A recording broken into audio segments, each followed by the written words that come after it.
my channel. Today I'm filming a video that a couple people asked me to film. I did a video similar to this when my son was born and I wanted to kind of redo it. I'm going to be telling you guys what my personal newborn essentials are, and also just like 1 or 2 tips for first-time moms if you are expecting a baby for the first time, because it can be really overwhelming with all of the products that are out there now. I mean, just from having my son 2.5 years ago, I feel like everything has changed. Some of these items are big ticket items that you might have to save for or put on your registry, but they're super worth it in my opinion. And the biggest thing I'm going to talk about first is breastfeeding and like formula feeding, bottle feeding, all of that. I am a Fed is Best mom. Brody, we did both. We breastfed and supplemented with formula. Ultimately, we ended up formula feeding. I was really like misinformed when it came to nursing and breastfeeding. I did exclusively pump for 6 weeks, and then he comfort nursed for like 6 months, but he was mainly getting formula. So it's just like a little backstory. But if you are planning on breastfeeding or really just trying breastfeeding out, I know a lot of women say they aren't sure if they're going to breastfeed, they're going to try.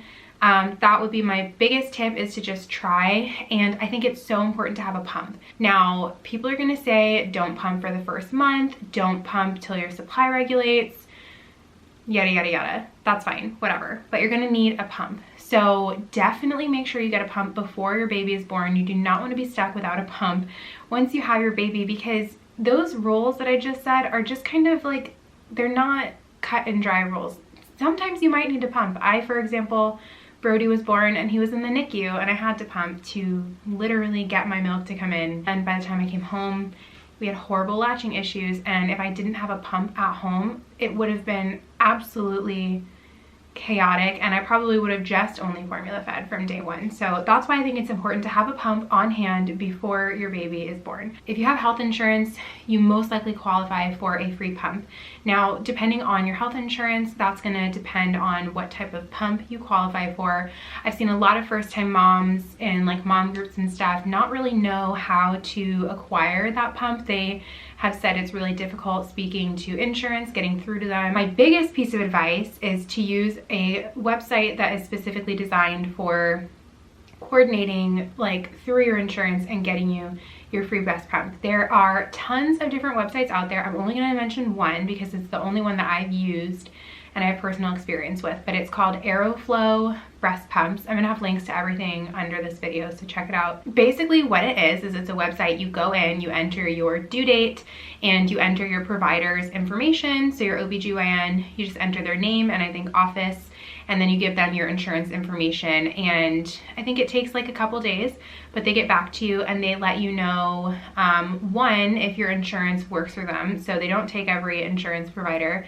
And then if your insurance does partner with Aeroflow, they let you know what pumps you were approved for through your insurance. Also give you upgrade versions. So they'll tell you pumps that are not free, but you only have to pay usually a small fee to upgrade. So then you would pick your pump and they don't send it to you, at least that's how it was with me, until a month before your due date. So 1 month before your due date, they ship you your pump. It's like super fast shipping. I'm pretty sure it's 2 days. It's so quick and it's free. The shipping is free. It just shows up at your doorstep and then you have your pump on hand. As far as pumps go, I'm going to talk about 2 pumps now. Like I said, I used the Spectra, I think it's the S2. It's the pink and white version. It plugs into an outlet. I chose that one because it was free through my insurance. I didn't feel like I needed the cordless version. I was a stay-at-home mom when I was pumping with Brody. Looking back, it would have been really nice to not have to sit somewhere where there was strategically only an outlet to pump. I chose the Spectra because it's a closed flow system. It's a lot more sanitary in the long run, and I've heard amazing things about the Spectra and I had absolutely no issues with mine. I highly recommend that pump as like your basic like pump in my personal opinion. The other breast pump that I wanted to mention is one that I'm going to be trying this time, but I consider it an essential because, like I mentioned, it was so hard to sit really close to an outlet. I definitely consider this a little bit more of a luxury item, but this time I will also be a little bit different. I'm going to be returning to work. I'm not going to be a stay-at-home mom when I have my daughter. I'll be home for about 3 months for my maternity leave, and then I go back to work. So I know that I'm going to need to be pumping at work to maintain my supply because I am going to breastfeed exclusively this time. I don't plan on using formula. So if you are also going to be a pumping mom returning to work, I highly recommend checking out a pump like this. This is the Elvie pump, and this thing I've done so much research on. There's basically 2 versions of this, but basically what it is a silent wearable breast pump. So I'm going to take it out of the box right now and just kind of show you guys. When I say there's 2 versions, there is another brand. It's called Willow, and they're kind of competitors. So you're going to have to do your research and basically see which one works the best for you. But this is literally all it is. These things are rechargeable. They hold 5 ounces in this little bottom right here, and this is the flange. And you have to size it to your nipple size. So I actually believe I need to get smaller flanges for these. I need like a 20 millimeter or 21 millimeter, which Elvie carries. And that is the biggest reason why I went with Elvie over Willow, because the Willow pump does not make a flange size smaller than 24 millimeters. That's super important. If you're not aware of like flange sizes and stuff, you can Google how to measure yourself. Having the correct flange size is super important so that you don't damage your nipple and experience pain, cracked nipples, bleeding. Because Willow doesn't carry small enough flange sizes, I couldn't even go with them. But I did a lot of research, and I really think that the Elvie is superior to the Willow in my personal opinion. Yeah, this is what gets the milk out of mommy's boobies. Milk? Milk. Milk. Yeah, milk. Another reason I'm mentioning the Elvie pump, it does retail for $4.99, which is pricey. I found out recently that Elvie now partners with Aeroflow breast pumps, so they definitely are going to be on Aeroflow. If your insurance covers it, it's not going to cover it completely, but it's definitely going to take a big chunk out of that cost. Target also carries Elvie now, so you can use your red card and your registry completion discount to get the pump down from like $4.99 to like under $300. So that really makes it a lot more affordable. And the battery life for the Elvie is about 2.5 hours. So that's really, really great. Moving on to bottles, because it's kind of in the same category. We used Dr. Brown's bottles and the Avent natural bottles. The Avent bottles were good. I really liked them, and they also connect to your Spectra pump, which I did not know until after I was done pumping and breastfeeding. But you can pump into like an 8-ounce Avent bottle on your Spectra, which is really good, especially if you are an oversupplier and you pump a lot. I was pumping about 5 ounces every 2 hours on each side. So that would have been helpful to know, because I was always filling up my entire like tiny cup that comes with the Spectra. And I probably could have pumped more, but I would just stop pumping when I got to that point because I assumed that there was nothing left. So we are going to use the Dr. Brown's bottles again. These are the wide neck Dr. Brown's bottles. I have a box right here. I haven't sanitized anything yet, but they look more like this. So I was told, which I did not know, basically with the original Dr. Brown's bottles, the ones with like the blue insert on the inside, if they're not assembled properly, they can leak, which is a big issue. So with the wide neck Dr. Brown's bottles with the green insert, you can actually use this bottle without the green insert in it, and it still works, which is huge. I mean, I didn't even know that. So I'm glad that I found that out before we started bottle feeding. I know I mentioned that I'm gonna be exclusively breastfeeding, so you guys are probably wondering why we are talking about bottles. And that is because when I return back to work, Darcy will be home with my husband. We work opposite schedules. So he'll be home with her, and he's obviously gonna need to feed her. So I do plan on pumping so that he has breast milk to feed Darcy in the bottles. And I do plan on hopefully just nursing like right to the breast whenever I'm home with her. So that's my plan. Hopefully it works out smoothly. The other bottles that I wanted to mention are something I've never tried before, but it's the Nano Baby bottles, and they look like this. What intrigued me about these is that it's specifically designed for breastfeeding. You can obviously formula feed with these bottles as well. The reasoning behind it working for breastfeeding is it allows for even warming. So when you put your breast milk in here to feed to the baby, the way the bottle is designed warms the breast milk evenly so it doesn't affect the nutrients in the breast milk. Same thing for formula. You can't heat up formula or breast milk too hot because it kills all of the nutrients. That's why they say not to use a microwave. The warmer that you can get with the Nano Baby bottles warms about 2 times faster. It's designed to reduce colic. It's dishwasher safe. It does come with a breast pump adapter so you can pump right into the bottle. And it says that the bottle cools down quickly in the fridge after pumping, which reduces nutrient damaging bacterial growth. So I'm super intrigued by these. It also comes with a little cap for the nipple. This is just a little sample bottle. As you can see, it comes with a warming bowl. So we're gonna try these out as well. This also comes with 2 pacifiers. It comes with the nipples, the bottle warmers, and the bottles. So we're gonna try out the Nano Baby bottles as well as the newer Dr. Brown's bottles. Last thing on the topic of feeding is a breastfeeding pillow. You guys have probably seen this pillow everywhere. This is called the Original Boppy Pillow. So there's a couple different versions of this out there. There's the Boppy, and there's another pillow called My Breast Friend. And there's also a Boppy Infant Lounger. We only do the Boppy. I had one with Brody. Some people say that they didn't like the Boppy. I loved it. So basically, if you're not familiar with how it works, it's just a pillow. You put it around you like this, and it fits. Like, I don't even have to hold it there. It stays in place, and it holds your baby here. And then you nurse your baby. When you're nursing or bottle feeding, your arms get really tired, and this just makes it comfortable. So you're not gonna need the Boppy like all the way up until your baby's like a year old.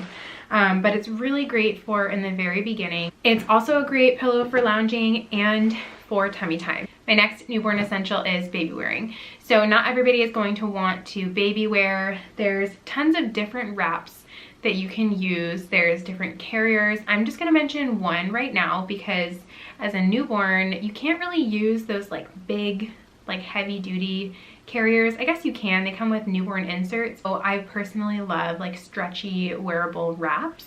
I'm sure you guys see like ring slings on Instagram. There's Instagram shops, and those wraps are expensive. So I purchased one, this I've had since Brody.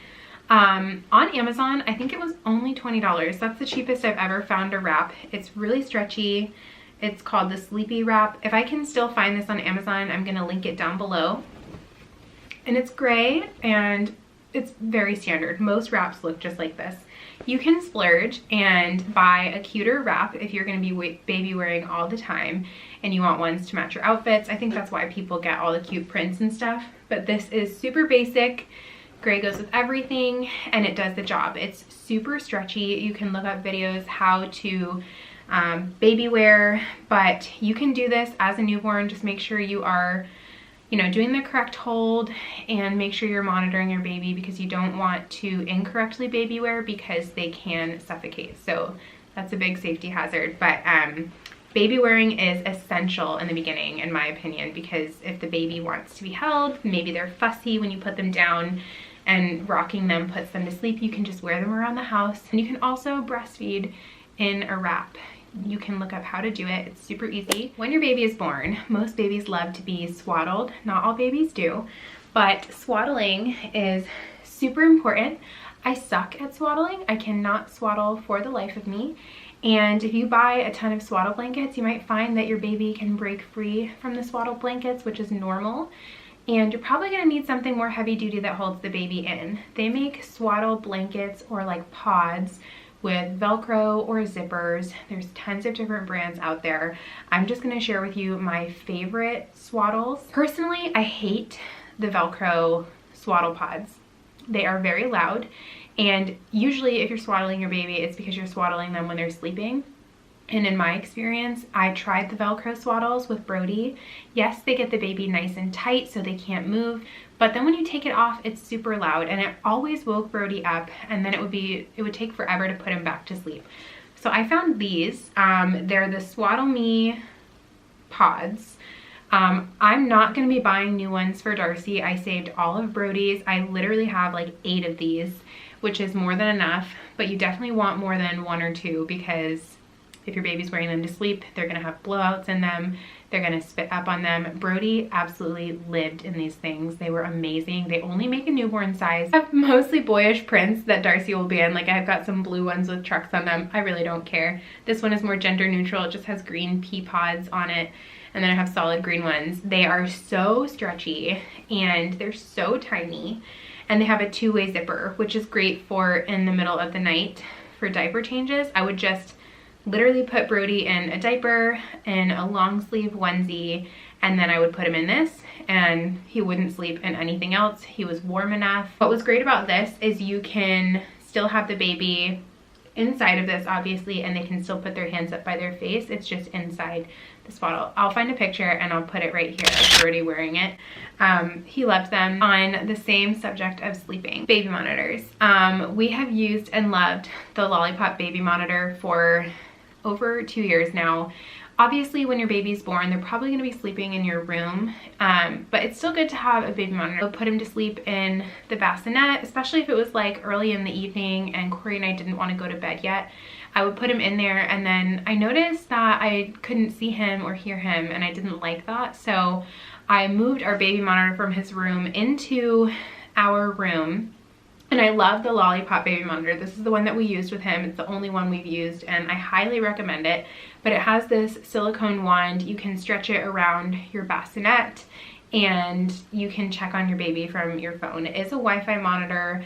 People don't like Wi-Fi monitors because they say that your baby can be hacked and people can look at it. Honestly, I don't think that that happens as much as people say it does. I cannot say enough good things about this. The night vision is incredible. The quality is so clear. You can get it on Amazon. It's available on Amazon Prime. It's under $200. I have one for Brody's room and now I have one for Darcy's room, and it is a dual monitor, so you can toggle between cameras on the app. Their newborn essential is one that is very expensive. Like I said, some of these items are. I have the box still because when I purchased this with Brody, I saved everything so I could store it. This is the Owlet Smart Sock 2. I believe there's another version as well. This works from 0 to 18 months. I didn't get this with Brody until he was about 5 months old when he started sleeping on his belly, and it freaked me out. This time I'm gonna use it night 1 coming home from the hospital, and I will explain why. This is worth every single penny, you guys. Like, I could not even explain it. It comes with the base station. This just stays on your nightstand. It plugs into the wall, and then there's a little sock that has the monitor inside. It comes with 3 different sizes, and your baby wears this over their bare foot but under their PJs when they are sleeping. It monitors your baby's heart rate and oxygen levels when they're sleeping. If your baby's heart rate or oxygen levels drop below unsafe levels, it notifies you with this really loud alarm. So it'll wake you up when you're sleeping and you can go to your baby and see what's wrong. I've never had a false alarm with it. If you use it correctly and you put it on the foot and you're using the right size sock, you will not have a false alarm. I see people say that all the time. We never experienced that. When Brody was born, I had really bad postpartum anxiety. I suffered immensely from it actually, and in the very beginning stages, like the first couple of months, I barely slept because I was just so worried about him, and I didn't think to get that sooner. So I'm really sad that I didn't get it sooner. I think I would have gotten a lot more sleep, and it's just amazing. Once I started using that with Brody, I felt so comfortable with him sleeping, and when we eventually put him in his own room around 8 or 9 months, I felt a lot better, and I still use the baby monitor and the Owlet Smart Sock. I used that Smart Sock until he literally couldn't wear it anymore and he grew out of it. Another thing that works really well that I think is an essential is a sound machine. So not everybody uses sound machines. I noticed that Brody started to sleep so much better when we started using one. So the one that we have for Brody's room, I have to purchase another one for Darcy's room, is the Hatch Baby sound machine. I just unplugged it from his room. It looks like this, and this little bar right here is like a touch screen bar. You touch it and it turns it on and off, and the controls and the buttons are underneath here. This is also Bluetooth capable. It connects to an app on your phone that you can control, so you don't have to go into the baby's room to switch it. You can also set like timers for the sound machine and like schedules for it, which I really like. I have 3 more newborn essentials, but they are all things that I cannot physically show you. They are apps on your phone that I think are super important to have. So the first one I'll talk about is an app called Baby Tracker. This thing was a godsend when I had Brody. It's a free app that you can download, and it tracks everything about your baby. You can track how long you nursed for, which side you nursed on. You can also track formula feeding, how many ounces you fed your baby. You can track dirty and wet diapers, and you can also track their sleep.